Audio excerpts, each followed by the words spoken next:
Assalamualaikum. Di sini ya mengobati ayam KT yang batuk atau itu ya ngorok-ngorok radaan lah ya itu. Nah, kurang fit dengan bawang putih ya. Bawang putih dipotong-potong ya, dimasukkan dalam mulutnya. Oke.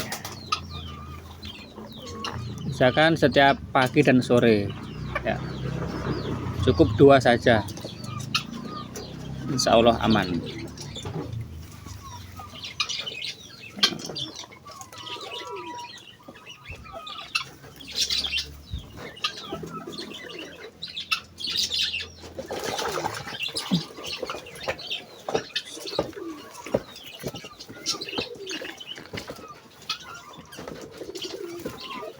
Oke, itu tipsnya ya, mengatasi ayam kurang sehat atau ngorok, dikasih bawang putih ya.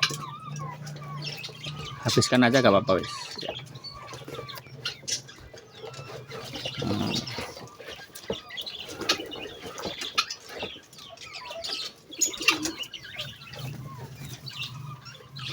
Oke, sudah.